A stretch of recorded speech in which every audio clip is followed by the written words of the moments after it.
Hello mga kasangga, kumusta po kayo dyan? Sana po ay nasa mabuti po kayong mga kalagayan. Isa ka ba sa mga tao ngayon na parang ang dami mong ginagawa pero parang napapagod ka na? Yung parang sa dami ng ginagawa mo, parang wala namang nagiging resulta. Yung parang feeling mo lagi kang down. Yung wala namang nakikitang epekto sa mga ginagawa mo. Yung bang parang kahit anong effort mo, walang nangyayari. At parang lalong pang pahirap ng pahirap yung buhay mo. At parang naisipan mo na lang na itigil mo na lang kaya yung ginagawa mo. Yung para bang kasi wala ka namang nakikitang resulta sa effort mo na yun, parang naisipin mo na lang na itigil na lang yung ginagawa mo sa buhay mo na pinagkakaabalahan mo ngayon. Kung isa ka sa mga tao na yon na parang nawawala na ng pag-asa, tapusin mo ang vlog na ito at ibabahagi ko sa iyo mga paraan at mga dahilan at rason kung kailan ka ba dapat tumigil sa buhay mo. Sa mga ginagawa mo sa buhay mo ngayon na pilit mong pinaghihirapan para mabago ang buhay mo. Kung ngayon lang po tayo nagkasama, ako nga pala si Jumil, isang machinist na mayroon ng 20 years na experience sa isang manufacturing company, nagninegosyo din na nandito sa bansang Australia. At katulad mo, may mga pagkakataon din sa buhay ko na parang iniisip ko na lang na tigilan ko na lang yung mga ginagawa ko sa buhay ko para makapag-isip-isip o para parang makamove on sa sitwasyon na yon. Kaya maibabahagi ko sa iyo yung mga karanasan ko kung kailan ka ba dapat talaga tumigil. Kaya panoorin mo hanggang dulo at pangako sa iyo na maintindihan mo yung buhay mo at malalaman mo kung kailangan mo na ba talagang itigil yung mga ginagawa mo ngayon sa buhay mo. Pero bago kay bahagi yan, ito muna ang kwento. Noong araw, nung ako'y bata pa lamang, mga nasa grade 1, siguro mga 7 taon na ako noon. So, nung kami po ay grade 1 pa lamang, napabarkada na po ako sa aking mga kaklase. At ang mga kaklase ko noon, sa aming classroom noon, kami ba yung parang mga siga-siga noon? Biruin mo sa edad na grade 1, parang mga pilyong bata na kami noon. Mga siga-siga. So, dahil nga kami ay mga pilyong bata, isang araw, napalaban kami ngayon sa kabilang classroom. Ang dami nila. Kung nandito kami sa classroom na ito, grade 1 kami, yung isang section din doon sa kabilang mga ilang pagitan lang na room, nakalaban namin yung lahat ng mga lalaki doon. As in, buong classroom talaga ng mga lalaki doon, nakalaban namin. Dito sa aming classroom, 4 lang kaming mga magkakatropa na mga pilyo. Isang buong room yung nakalaban namin, grade 1 kami noon. Tandang-tanda ko pa. Kaya naman nangyari yon dahil isang araw, yung parang isa sa mga malaki-laki sa kanila, nakabanggaan namin. At ang ginawa ng, di ko alam kung ako o yung isa sa mga kasamahan ko, sinuntok ngayon dito sa ganito yung isa sa mga malalaki doon sa room na iyon. At parang ako nga rin yata yung sumuntok doon sa isa, yung malaki nila, parang ginawa ko dito, pagsuntok mo, gano'n, ano, sabi ko, parang feeling ko, malaki-laki din ako nung grade 1 ako eh. At pilyo nga, pagsuntok kong gano'n, sumbong siya ngayon doon sa buong classroom nila. At lahat talaga, as in lahat, literal na lahat ng mga lalaki doon sa classroom nila yun, nakalaban namin. Grade 1 pa lang kami. 4 lang kami doon sa classroom namin ng mga lalaking magkakatropa. Ginawa namin noon sa sobrang kapilyuhan namin, tandang-tanda ko pa. Dahil nga mga bata at parang wala kang iniisip nung panahon na yon. Pero sariwa pa rin sa isip ko. Pero nagbabatuhan talaga kaming ganun. Di ko alam bakit walang mga teacher noon eh. Di ko rin maintindihan eh. Dapat makikita kami ng mga teacher noon. Pero wala akong naalala na nalaman ng mga teacher namin. Ginagawa namin, naghahabulan kami, batuhan, tapos talagang pag naabutan ka ng mga anuhan no, nung mismong kalaban namin, tapatan yun, suntukan, di lang nga lang nagkakatamaan eh. Pero ganun yung sitwasyon noon, naalala ko pa. At isang beses, yung isa sa pinakamalaki sa kanila, tawag namin, basta, isa sa pinakamalaki sa kanila, yung parang pinupinuno nila doon. Inabutan namin ngayon doon sa puso, dahil di ba sa elementary naman, mag-iigib ka ngayon, pag kayong cleaners, mag-iigib kang ganom. Kaya naman malakas yung loob nila doon, dahil nga magkakasama sila, isang buong classroom eh. Isang beses, isang araw, naabutan namin ngayon yung pinaka-leader nila doon, na matanda na kasi, may edad na eh, kung grade 1, 7 siguro, mga 9 years old na yun, ganun. Inabutan namin ngayon doon, nag-iigib. Mga ilan lang sila magkakasama, mga 2-3. Inabutan namin doon. Yung isa kong mas siga at mas pilyo-pilyo sa amin, sinuntok ngayon si pangalan nga. Basta sinuntok, iyak. Kaya sabay-sabi, sumbong ko kayo kay tatay. Sa laki niya, umiyak dahil siguro saktan. Saka although malaki siya, pero grade 1 eh. Alam mo yung mga parang umulit ng grade 1 umulit hanggang sa malaki na. Sa laki niya, pag suntok nung kasamahan ko, sabay iyak talaga sa laki niyang yun. Sabay-sabi, sumbong ko yung tatay. So kami naman, takot na takot kasi nakikita namin yung tatay niya eh, na talagang matanda na yung tatay niya eh. Ganun. Takot na takot kami at kada makikita namin yung tatay niya na yun at nandun nga siya, hinatid siya, talagang iwas na iwas kami. At yun yung karanasan na yun na talagang grade 1 pa lang, napasubo na kami sa ganun. noon. At nung maglaon nga, nawala na rin yung ganung mga away-awayan. Di ko alam kung paano kami nagkabati-bati. Parang hindi nga eh. Pagdating nung grade 6, nag-grade 6 na kami, yung amin ngayon nga nakaaway na yon, nakaklase pa namin sa mismong grade 6 kami. Nakaklase sa classroom. At nung mga grade 6 na kami, yung tao na yon, napakabait pala nun. As in, mabait. Sa classroom namin, kung may mga pilyo, at medyo hindi na rin naman ako pilyo nun, may mga siga-siga rin noon na iba na. Puro yung mismong nakaaway namin yun, sobrang bait. At sa katunayan nga, naging parang tropa-tropa pa namin dahil ang bait niya talagang tao. So yun yung parang karanasan namin na akala namin nung grade 1, siga-siga siya dahil siya yung pinakamatanda noon sa ano eh. Puro nung nag-grade 6 na kami, isa siya sa mga pinakamabait na taong nakilala ko dahil wala eh. Kung marami kaming mga sigang kaklase noon nung nag-grade 6 kami, siya talagang isa rin sa pinakamatanda na rin sa amin noon, sa aming year namin noon, sa aming grade noon sa grade 6. Puro isa siya sa pinakamatino na nakilala ko at talagang hindi palaaway ng tao. So yun po yung aking karanasan nung ako po yung elementary. At dahil po sa mga karanasan na iyon, ito naman po ngayon yung ibabahagi ko sa inyo na mga paraan kung paano mo ba talaga at kailan mo ititigil yung mga ginagawa mo na ngayon sa iyong buhay na parang feeling mo ay wala nang nangyayari. Ang sagot kung kailan ka dapat titigil ngayon sa mga ginagawa mo sa iyong buhay ay ang okay lang naman tumigil saglit at magpahinga para makausad ka sa iyong buhay. Opo. Kung parang feeling mo walang nangyayari na ngayon sa mga ginagawa mo sa buhay mo at parang feeling mo walang nagiging resulta, okay lang naman tumigil saglit at magpahinga para maging maayos ulit yung pagkatao mo, magain mo ulit yung energy na nawawala sa'yo. Magpahinga ka, magmuni-muni ka muna, magpahinga ka physically kasi nakaka-stress din yung mga bagay na ginagawa mo sa buhay mo eh, na tapos parang kahit anong effort mo, wala naman nangyayari. Kailangan mo rin magpahinga dahil sa pagpapahinga, doon ka makakapag-isip-isip ng maayos at doon mo ma-realize na kung ano yung mga kamalian sa ginagawa mo ngayon, kaya hindi nagiging epektibo yung mga ginagawa mo ngayon sa buhay mo. Minsan kasi, pagka sobrang pagod na natin, pinipilit yung isang bagay eh. At doon naman, hindi na magiging maganda yung resulta nun dahil pilit na lang natin ginagawa yung isang bagay na yun eh. Parang pilit sa hinog na lang na para lang magawa natin siya eh. Parang sa bagay na yun, parang nababurnout ka rin eh dahil lalo't parang wala kang resultang nakikita sa kabila ng mga effort mo at paghihirap mo sa bagay na ginagawa mo. So nakakapanghina yun at kailangan mo ng pahinga sa bagay na yun para makamove on ka ulit sa mga susunod mo pang mga hakbang. Pag physically na kasi napagod ka na, maapektuhan na rin ng pag-iisip mo nun dahil dala na lahat yan eh. Pagod na lahat yan eh. So ipagpahinga mo muna yung lahat ng kailangan mong pagpahingahin, katawan mo, masyado ka nang napipressure, pahinga ka, pati yung mga pag-iisip mo. At pagka nakagain ka na ulit ng enough na strength, doon ka ulit sumubok ulit. Subukan mo ulit yung mga iniisip mong bagong bagay at siguradong mas epektibo na yung pag-iisip mo nun at pagkilos mo nun kasi nakapagpahinga ka na eh. Worth it yung magpahinga ka muna saglit at ituloy mo yung mga plano mo at ginagawa mo sa buhay mo kaysa naman sa dire-diretso ka hanggang sa ma-burnout ka na at hanggang magsawa ka na. So sa tanong mo kung kailan ka magtitigil, tumigil ka saglit at magpahinga at walang masama doon kung makakausad ka naman ng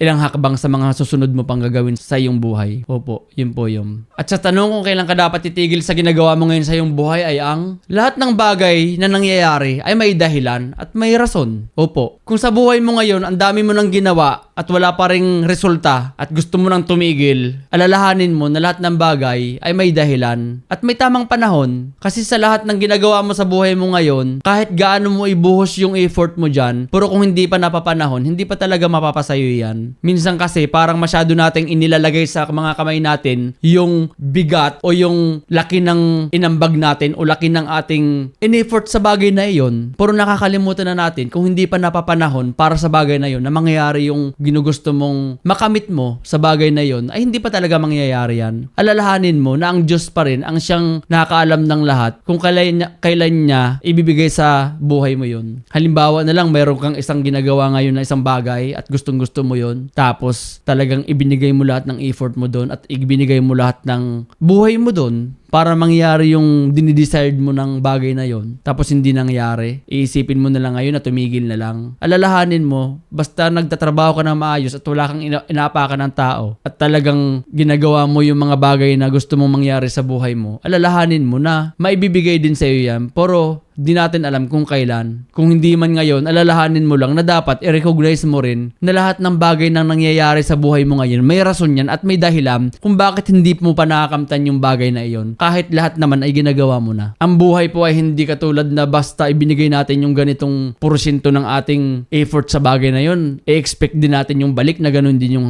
balik nun. Hindi po. Ang magagawa lang natin sa ating buhay, kailangan lang natin na ibigay yung buong todo ng ating makakaya doon at ang dulo pa rin ay ipagpasa Diyos pa rin natin na ang bagay na yun ay sana ay maibigay na sa atin o yung bagay na yun ay ipagkaloob sa atin ng Diyos sa tamang panahon. Kung kailan, yun ang hindi natin alam kung kailan niya ibibigay sa atin yun. Magtiwala lang tayo na makakamtan din natin yun basta patuloy lang tayong nananalig at magtrabaho sa mga pinaniniwalaan natin. Yun lang ang magagawa natin bilang isang tao. At kung nangyayari man yun sa buhay mo na hindi mo pa rin makamtan yung bagay na yun, paniwalaan mo at maniwala ka na ang lahat ay may dahilan at may right time kung kailan mo talaga makakamtan yung bagay na iyon. Yun po yun. Sa tanong kung kailan ka dapat titigil sa ginagawa mo sa buhay mo ngayon ay ang buhay ay dire-diretso lang. Opo. Sa tanong kung kailan ka talaga titigil pagka wala nang nangyayari sa mga ginagawa mo sa buhay mo, alalahanin mo na ang buhay ay dire-diretso lang. Ang buhay ay taas-baba. Kung nasa punto ka man ngayon ng buhay na nasa baba ka at pakiramdam mo parang yung mga ginagawa mo ay walang nangyayari. Ang buhay ay taas-baba. Dire-diretso lang. Ang buhay natin hanggat nabubuhay tayo, hindi ka dapat tumigil sa mga ginagawa mo. Dapat yung pangarap natin sa ating buhay, dire-diretso yan. Hindi pwedeng tumigil ka na lang sa pangangarap o tumigil sa pangarap mo na kung may gusto kang gawin sa buhay mo na yon. Kaya hindi pwedeng tumigil ka na lang. Ang buhay ay dire-diretso. Hanggat nabubuhay tayo sa mundong ito, hindi dapat natatapos yung ating pangangarap at paggawa ng mga gusto nating gawin sa ating buhay. Dahil ang buhay naman talaga ay hindi mo dapat itigil yung mga gusto mong marating at mga gusto mong gawin sa buhay mo. Dahil ang pagtigil kasi sa mga pinaniniwalaan natin at mga ginagawa natin sa buhay, ibig sabihin nun, pagtigil mo na rin na mangarap sa buhay mo. Kung halimbawa, ito yung gusto mong gawin sa buhay mo at naniniwala ka doon, tapos itinigil mo yon sa kung anumang dahilan dahil walang nagiging resulta sa mga ginagawa mo, ibig sabihin, parang itinigil mo na rin yung paniniwala mo sa bagay na iyon. Oo, ititigil mo yung ginagawa mo sa bagay na iyon, pero wag yung pangarap mo. Ang pangarap po ay hindi natitigil. Hindi po natitigil yung ating pangarap. Pagkos nadadagdagan pa nga yan eh. Pero hindi yan natitigil. Pwedeng mabago yung ginagawa mo ngayon, pero yung pangarap mo, para makaparating ka sa pangarap mo na yon, hindi pwedeng matigil yon. Dumarami pa nga yan eh. Kung ngayon, ito lang yung pangarap mo, nadadagdagan yan eh. Pero hindi pwedeng matigil yung pangarap mo na yon. Pwede mo lang itigil yung ginagawa mo ngayon na certain na specific na bagay na ito, pero yung sunod mong gagawin na naman, papunta pa rin dun sa malaki mong pangarap na yon. Kaya hindi talaga tanong kung kailan ka titigil dahil ang buhay talaga ay dire-diretso lang. Pwedeng hindi mo mapagtagumpayan yung ginagawa mo ngayon sa bagay na yon, pero sa susunod mo na namang gagawin, papunta ka pa rin sa malaking pangarap mo na yon. At dire-diretso yon. Hindi mo mapagtatagumpayan, move ka na naman ulit sa sunod. Hindi pwedeng tumigil ka. Hanggat nabubuhay ka, tuloy lang ang pangarap. At tuloy lang ang ating paniniwala sa Diyos na talagang makakamit din natin yung pangarap natin na yun. Oo, nakakapagod yung walang nangyayari sa mga effort mo. Nakakapagod na parang walang nakakapansin sa mga ginagawa mo. At nakakapagod na parang ikaw mismo sa sarili mo ay nawalan ka na ng gana sa mga bagay na ginagawa mo na yun. Pero alalahanin mo na kung pagod ka man, ipagpahinga mo lang yan at tuloy lang ang buhay, diretso lang ulit. Dahil ang buhay nga ay puno lang ng paniniwala at puno lang ng pag-asa na papunta dun sa malalaki mong pangarap. At mangyayari lamang yon at matutupad yung mga gusto mong gawin sa buhay mo na yun pagka hindi ka tumigil. Once na tumigil ka, talo ka. Pero hanggat patuloy kang kumikilos dyan at naniniwala ka na balang araw,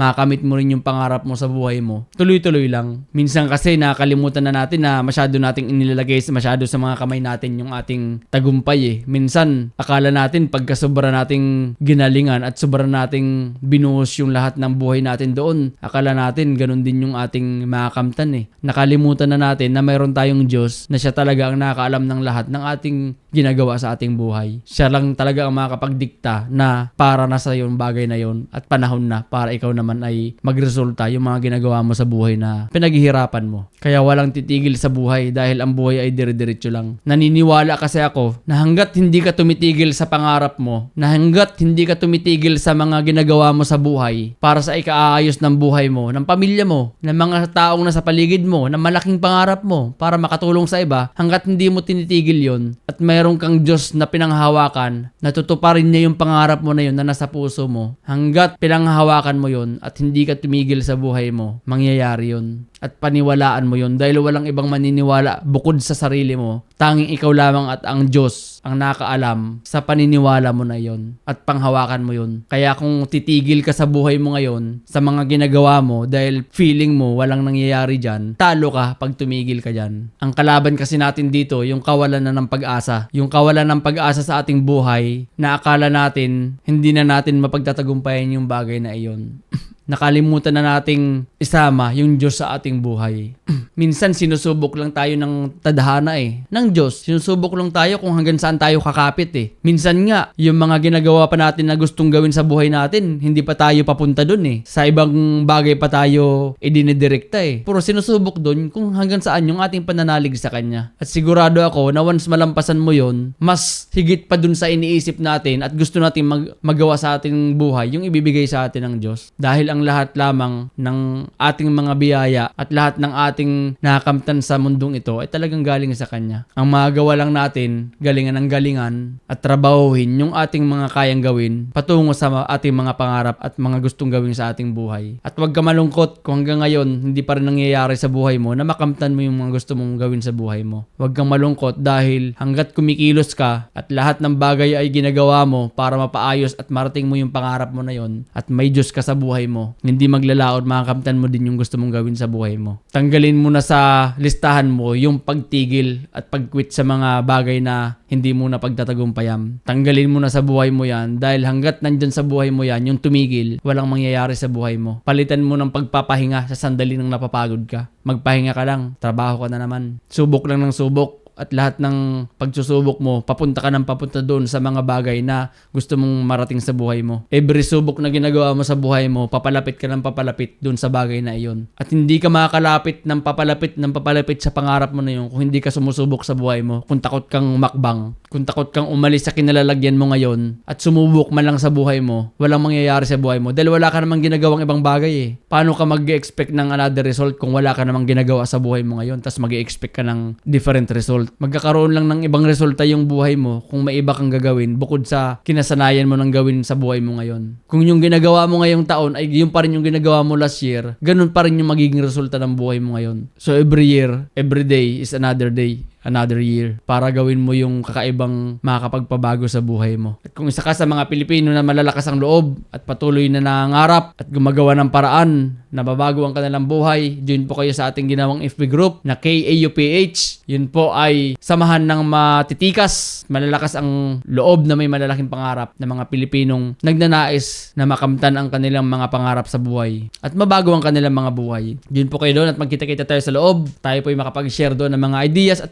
mga opinion kung paano pa tayo makakapagtulungan sa bawat isa. Lagi ko po ang comment sa taas at sa baba at kita-kita po tayo doon. At i-share nyo na rin po ito para marami pang ma-reach at mag-comment na rin po kayo dyan kung ano yung inyong mga opinion at mga ideas para lalo pa nating ma-deliver ng maayos ang ating mga kinokontent. At mag-subscribe na rin po kayo para updated po kayo sa ating mga bagong i-upload na mga videos. At kung kayo po pala ay natutuwa sa ating mga kinokontent, meron po tayong ginawang customized mugs na may nakalagay doon ng 3 sikretong malupit. Kung kayo po ay mahilig magkape sa umaga pa lang, ay inspired na kagad ang buhay nyo dahil meron tayong malupit na sinulat doon na malupit Kung nasaan man po kayong dako ng Australia, message lang po kayo sa Jumel Ignacio Official at ipapadala ko po sa inyo nasaan ng dako man kayo ng Australia. Muli, ako po si Jumel, ang inyong kasangga at nag-iwan ng isang kataga. Basta galingan mo lang sa buhay mo at huwag kang titigil at paniwalaan mo na ang Diyos ang tanging magbibigay sa'yo ng ninanais mo sa buhay mo. Ang magagawa mo lamang kumilos ng kumilos, manalig at maniwala na balang araw, makakamtan mo din ang pinapangarap mo sa buhay mo. Yun naman po, hanggang sa muli.